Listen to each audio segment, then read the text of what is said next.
जय हिंद दोस्तों, स्वागत है आपका अरोड़ा इस एकेडमी में।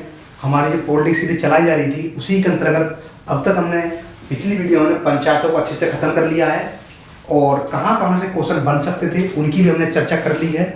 जो हमारी वीडियो रहेगी हम इसमें शहरी शासन के बारे में, शहरी प्रशासन के बारे में बात करेंगे। कि हमने गाँव के बारे में चर्चा कर ली, हमने ग्राम पंचायतों को हमने बहुत अच्छे से देख लिया।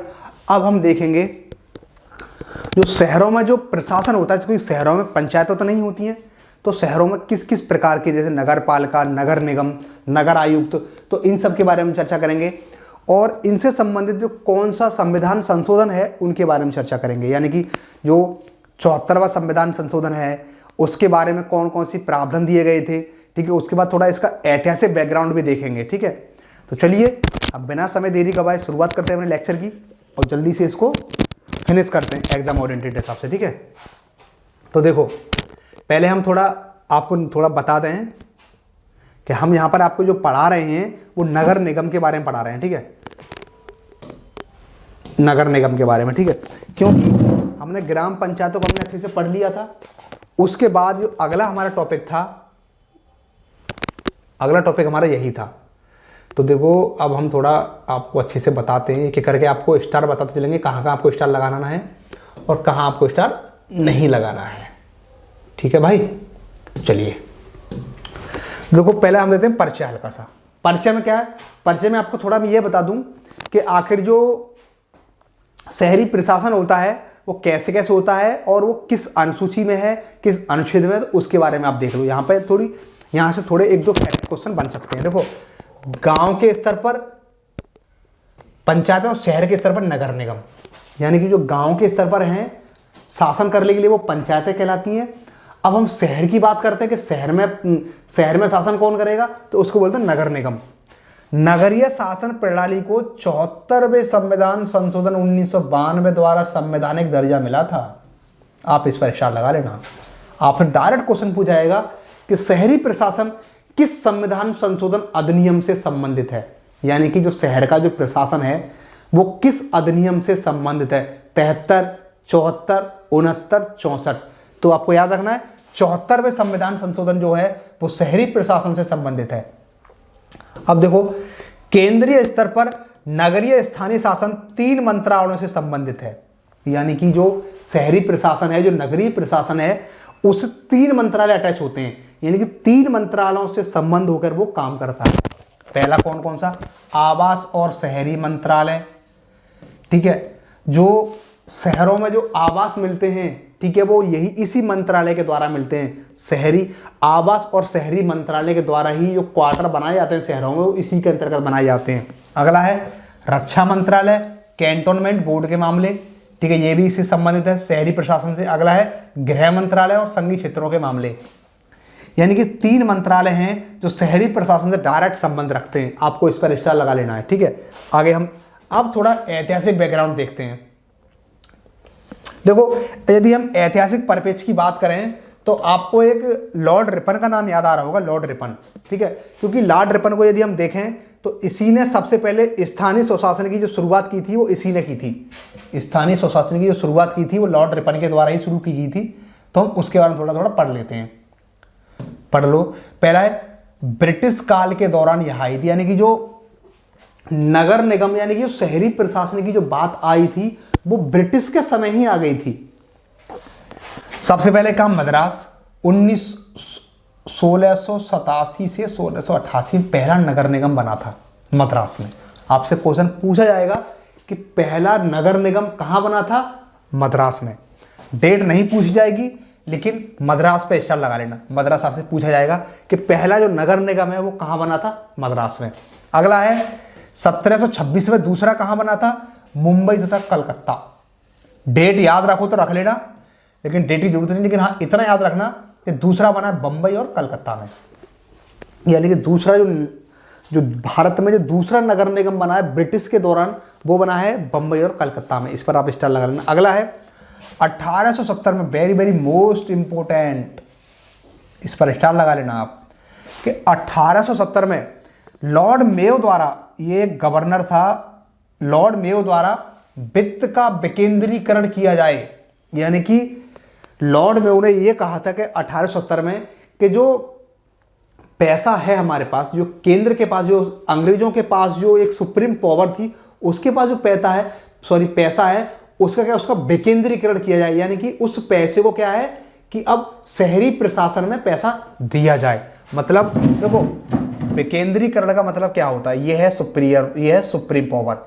ये क्या करेगी, अपने पैसे को क्या करेगी, बांट देगी। कहां, शहरों के अंतर्गत। ठीक है, ये होता है विकेंद्रीकृत, यानी कि पैसे को क्या करना, बांट देना। लॉर्ड रिपन को स्थानीय स्वशासन का जनक कहा जाता है। वेरी वेरी मोस्ट इंपोर्टेंट, इस पर डबल स्टार लगा लेना। आपसे डायरेक्ट क्वेश्चन ये पूछा जाएगा कि स्थानीय स्वशासन का जनक किसे कहा जाता है, तो स्थानीय स्वशासन का जनक लॉर्ड रिपन को कहा जाता है।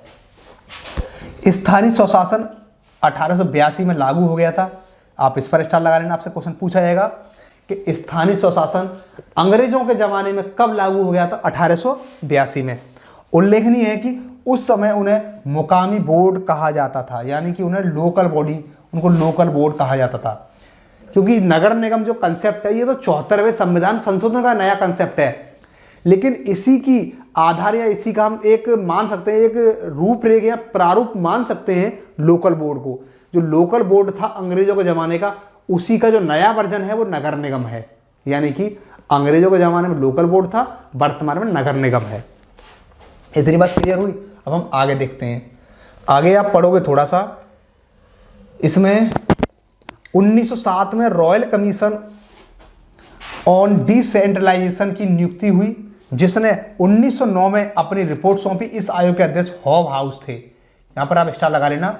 क्वेश्चन पूछा जाएगा कि जो रॉयल कमीशन ऑन मतलब शक्तियों का जो विकेंद्रीकरण की बात, शक्तियों के विकेंद्रीकरण को लेकर जो नियुक्ति हुई थी वो 1907 में हुई थी, लेकिन इसने रिपोर्ट कब दी थी, 1909 में इसने अपनी रिपोर्ट दी थी। और जो हॉब हाउस थे इसके पहले अध्यक्ष थे। जो लोकल बोर्ड थे तो वो तो बन चुके थे, लेकिन उसके बाद एक और पद की नियुक्ति हुई थी, रॉयल कमीशन ऑन डिसेंट्रलाइजेशन की नियुक्ति हुई। उसके पहले अध्यक्ष कौन बने थे, हॉब हाउस। क्वेश्चन बना नहीं है, लेकिन इन फ्यूचर क्वेश्चन आ सकता है, फैक्चुअल है, आपको याद रखना है। भारत सरकार अधिनियम 1919 में स्थानीय सरकारों को कुछ हस्तांतरित विषय दिए गए। इसके लिए एक भारतीय मंत्री बनाए गए। यानी कि जब 1919 का जब भारत शासन अधिनियम आप पढ़ते हो तो उसमें क्या हुआ, उसमें स्थानीय सरकारों को कुछ विषय हस्तांतरित किए गए। आप देखते होंगे, आपने यदि मॉडर्न हिस्ट्री को पढ़ा होगा तो 1919 का जो अधिनियम था उसमें विषयों को दो रूप में बांटा। पहला हस्तांतरित विषय, दूसरा आरक्षित विषय। ठीक है, तो जो हस्तांतरित विषय से जैसे कि स्वास्थ्य है, सफाई है, शिक्षा है, इनको इसमें डाल दिया गया। ठीक है, इतनी बात आपको इसमें याद रखनी है, क्योंकि 1919 का जो अधिनियम था ये उत्तरदायी सरकार की, जो उत्तरदायी शासन की जो संकल्पना है उसे संबंधित था। 1924 में कंटेनमेंट बोर्ड एक्ट को केंद्रीय विधायिका द्वारा पारित किया गया। आपको नहीं याद रखना है, क्वेश्चन नहीं आएगा। भारत सरकार अधिनियम 1935 द्वारा लागू प्रांतीय स्वायत्तता के अंतर्गत स्थानीय प्रशासन को प्रांतीय विषय घोषित कर दिया गया। वेरी वेरी मोस्ट इंपोर्टेंट, आपसे क्वेश्चन पूछा जाएगा कि किस अधिनियम द्वारा प्रांतीय स्वायत्तता के अंतर्गत स्थानीय प्रशासन को प्रांतीय विषय घोषित कर दिया गया। ठीक है, तो 1935 का अधिनियम। आगे देखते हैं, क्योंकि यहां से ज्यादा फैक्चुअल है, यहां से क्वेश्चन ज्यादा बनने की संभावना नहीं है, इसलिए मैं आपको डिटेल में ज्यादा नहीं करा रहा इसको। अब देखते हैं हम इनका जो पंचायतों का जो संवैधानिकरण हुआ वह किस किस रूप से हुआ है। हालांकि मैंने आपको जो ग्राम पंचायतें कराई हैं उसमें अच्छे से करा दिया है, लेकिन यहाँ पे थोड़ा थोड़ा हम ओवरव्यू दे देते हैं। 1989 में राजीव गांधी की सरकार ने लोकसभा में 65वां संविधान संशोधन लाए, लेकिन ये लोकसभा से तो पास हो गया, लेकिन राज्यसभा से पास नहीं हुआ, तो ये हो गया खत्म। फिर बीपी सिंह की सरकार आई 1990 में। ठीक है, इनकी भी सरकार गिर गई। इन्होंने क्या, सारे राज्यों के मुख्यमंत्री को इकट्ठा किया और बोला कि भाई अब हम शहरी प्रशासन के बारे में कुछ योजना बनाएंगे। लेकिन क्या हुआ, बीपी सिंह की सरकार भी गिर गई। लेकिन फाइनल में नरसिम्हा राव की सरकार आती है 1991 में। नरसिम्हा राव की सरकार आती है 1991 में। इसने 74वां संविधान संशोधन को पारित कर दिया और 1 जून 1993 को नगर निगम प्रभावी रूप से लागू हो गया। ठीक है, यानी कि जो शहरी प्रशासन या जो नगर निगम है वो संविधान का 74वां संविधान संशोधन का प्रावधान है। बात क्लियर हुई। और जो पंचायतें हैं वो 73वें संविधान संशोधन का प्रावधान है। जो पंचायतें हैं वो 11 अनुसूची 11वां भाग अनुच्छेद 243 का 243 पढ़ोगे उसमें उल्लेख मिलेगा। लेकिन जो शहरी प्रशासन के बारे में आपको जो प्रावधान है चर्चा मिलेगी वो 12वीं अनुसूची में मिलेगी। ठीक है, अब देख लेते हैं इसके बारे में कौन कौन सी बातें हैं। अब हम 74वां संविधान संशोधन के बारे में चर्चा करते हैं। ठीक है, जो 74वां संविधान संशोधन था 1992 में, उसमें क्या क्या प्रावधान थे। उसमें भाग 9A को जोड़ा, अनुच्छेद 243P2 से 243Z तक प्रावधान किया गया। आपसे क्वेश्चन पूछा जाएगा कि जो नगर निगम या शहरी प्रशासन को जो जोड़ा गया है वो किस संविधान संशोधन के माध्यम से जोड़ा गया है। तो वो जोड़ा गया है भाग 9A, इस पर स्टार लगा लेना, अनुच्छेद 243 से 243P से लेकर के और जेड तक, P से लेकर के जेड तक क्या है, शहरी प्रशासन के बारे में चर्चा की गई है। 12वीं अनुसूची जोड़ी गई, यानी कि 74वें संविधान संशोधन के माध्यम से ही 12वीं अनुसूची जोड़ी गई। जो 12वीं अनुसूची है वो नगर पालिका नगर निगम मतलब कह सकते हैं शहरी प्रशासन से संबंधित है। अब इसमें 18 विषय हैं, यानी कि जो शहरी प्रशासन है इसमें 18 विषय हैं। हमने आपको पंचायतों में कराया था, उसमें 29 विषय थे, आपको याद रखना है। राज्य सरकार अधिनियम के प्रावधान अनुसार नई नगर पालिका पद्धति को अपनाने के लिए संवैधानिक रूप से बाध्य है। यानी कि नई नगर पालिका पद्धति सरकार को बनानी ही पड़ेगी डिस्ट्रिक्ट स्तर पर, क्योंकि ये संवैधानिक रूप से मान्यता दी गई है। ठीक है, उद्देश्य क्या है इसके, शहरी शासन को पुनर्जीवित करना एवं शक्तिशाली बनाना। शहरी शासन में जो समस्या हैं उनका निपटारा करना और शहरी शासन को और शक्तिशाली बनाना। ठीक है, ये उसके उद्देश्य थे। जो आप 74वां संविधान संशोधन पढ़ते हो। ठीक है, आगे देख लेते हैं इसकी विशेषताएं क्या थी। यानी कि जो 74वां संविधान संशोधन था आखिर इसकी विशेषताएं क्या थी। तो देखो, ये 3 प्रकार की नगर पालिका की बात करता है। जो 74वां संविधान संशोधन है ये 3 प्रकार के नगर पालिका की बात करता है, नगर पंचायत, नगर पालिका परिषद और नगर पालिका निगम। जो 74वां संविधान संशोधन है ये 3 प्रकार की बात करता है नगर पालिका की। पहला नगर पंचायत, दूसरा नगर पालिका परिषद और तीसरा है नगर पालिका निगम। लेकिन ये तीनों जो है वो शहर के शासन से संबंधित हैं। अब थोड़ा देख लो हल्का हल्का। परिवर्तित क्षेत्र कौमा मतलब कि गांव वाले एवं शहर वाले क्षेत्र के बीच वाला क्षेत्र जो गांव से शहर में बदल रहा हो। आप देखते होंगे, आप किसी गांव में रहते होंगे तो आपके गांव में जो सुविधाएं नहीं होंगी वो किसी एक बड़ा कस्बा टाइप का होगा। ठीक है, थोड़ा कस्बा टाइप का होगा, उसकी जनसंख्या आपके गांव से ज़्यादा होगी। वो क्या होगा, उसमें थोड़े गांव के लक्षण होंगे, थोड़े शहर के लक्षण होंगे, यानी कि वो गांव से शहर की ओर पलायन कर रहा होगा। ऐसा जो होगा उसको बोलते हैं नगर पंचायत। नगर पंचायत यानी कि वहां पर पूर्ण तरीके से शहर नहीं होगा, लेकिन क्या होगा, वो गांव से उसका स्तर मतलब उसका वर्जन थोड़ा ज्यादा होगा। आप ऐसे समझ लो।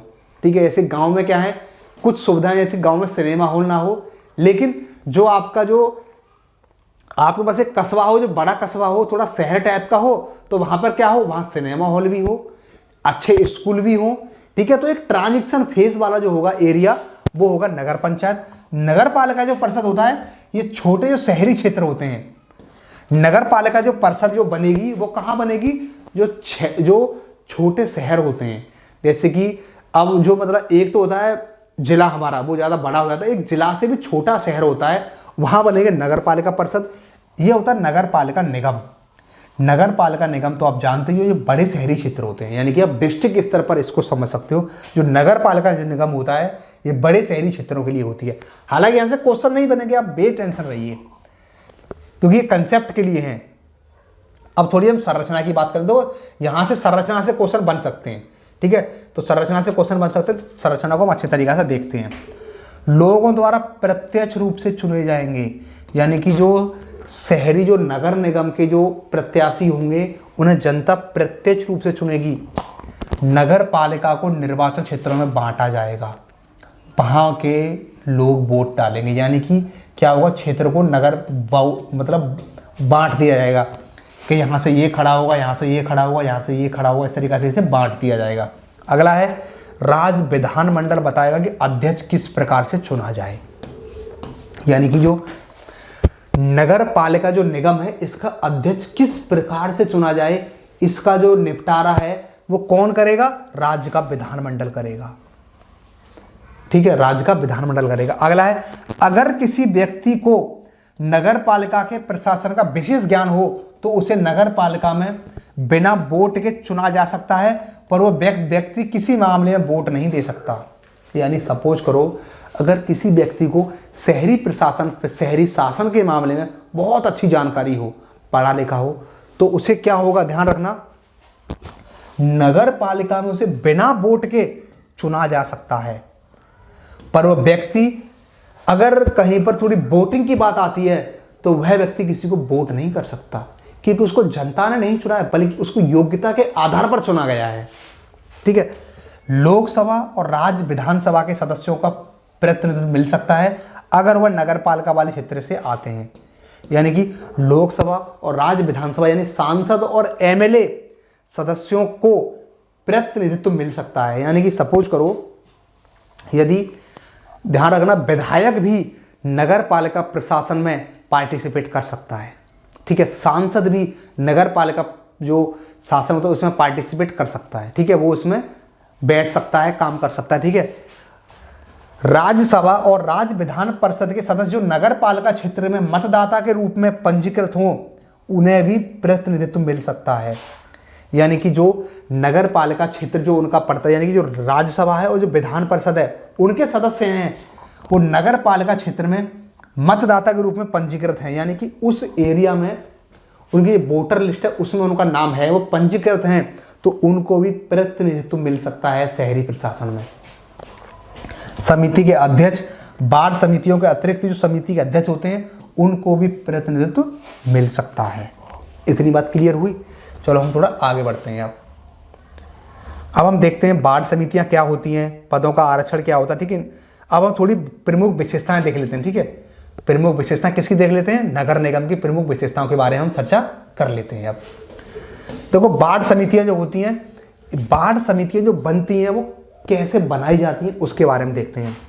तो देखो 3 लाख या उससे अधिक जनसंख्या वाले क्षेत्रों में वार्ड समितियां बनाई जाती हैं। यानी कि 3 लाख से जो ऊपर की जनसंख्या वहां होगी वहां पर क्या बनेगी, वार्ड समितियां बनेगी। आपसे क्वेश्चन पूछ लिया जाएगा कि जो वार्ड समितियां बनाई जाती हैं वो कितनी जनसंख्या पर बनती हैं, तो ध्यान रखना 3 लाख से अधिक जनसंख्या होगी वहां पर वार्ड समितियां बनती हैं। 1 या उससे अधिक वार्डों को मिलाकर के बनती हैं। 1 से अधिक जो मतलब 1, 2 या 3, 4 मतलब 1 से अधिक वार्ड मिलकर के क्या बन जाएंगी, वार्ड समितियां बन जाती हैं।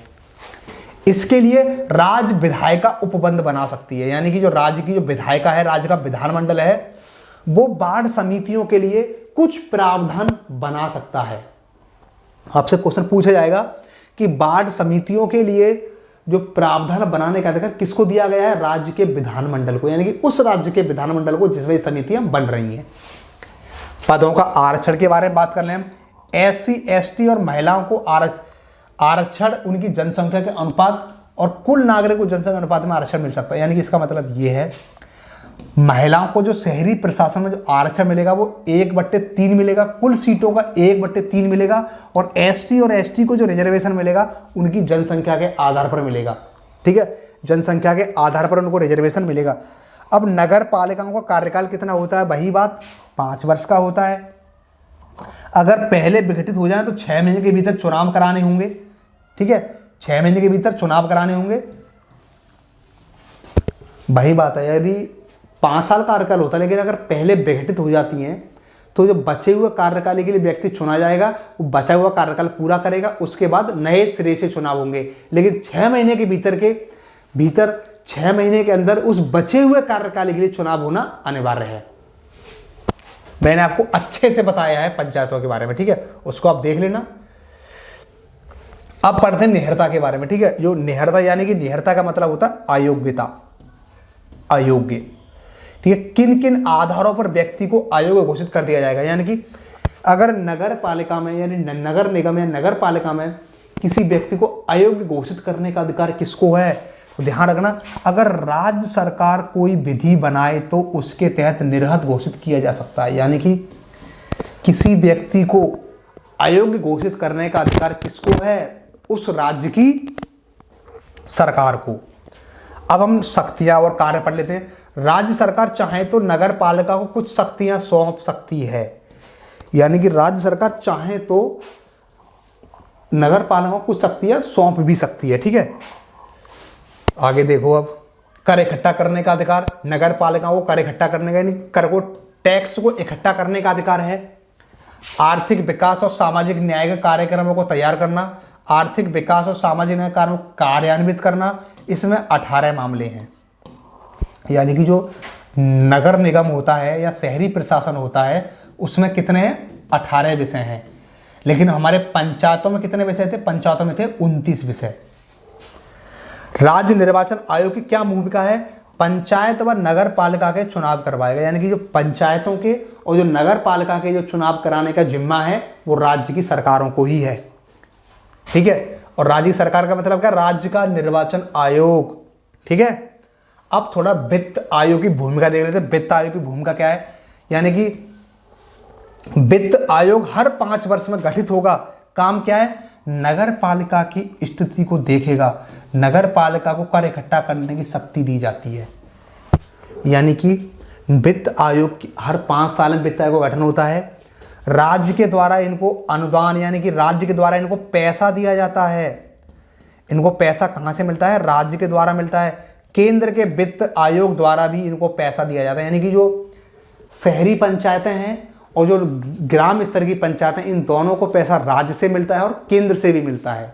ठीक है, लेखाओं का लेखा परीक्षण राज्य विधानमंडल नगर पालिका के लेखाओं के अनुरक्षण संबंधी उपबंध बना सकती है। यानी कि नगर पालिका का जो पैसा आया था नगर पालिका के लिए, कहां पर खर्च किया, कितना खर्च किया, इनसे संबंधित ऑडिट करने का अधिकार जो है वो लेखा परीक्षक को तो है ही है, लेकिन उसके लिए नियम कौन बनाएगी? राज्य सरकार बनाएगी।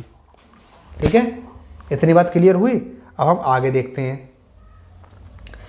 केंद्र पर शासित राज्यों पर लागू कानून, यानी कि केंद्र शासित राज्यों पर लागू, केंद्र शासित प्रदेशों संबंधित जो राष्ट्रपति ही निर्देश दे सकते हैं। यानी कि अगर किसी, सपोज करो दिल्ली में यदि शहरी प्रशासन के बारे में कुछ भी करना हो तो इसके लिए निर्देश कौन देंगे?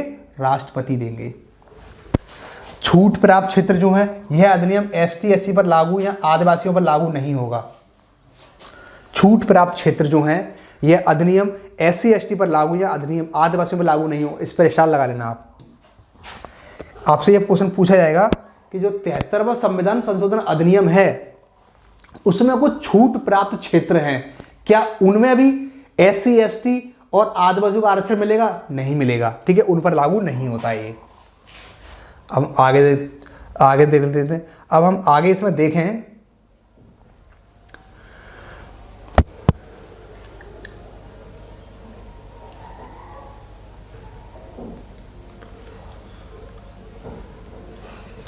अब हम थोड़ा देख लेते हैं इसके बारे में, नगर निगम के न्यायालय के बारे में देख लेते हैं। ठीक है, ये इंपॉर्टेंट है, थोड़ा ध्यान रखना। नगर पालिका के चुनाव में न्यायालय हस्तक्षेप नहीं कर सकता।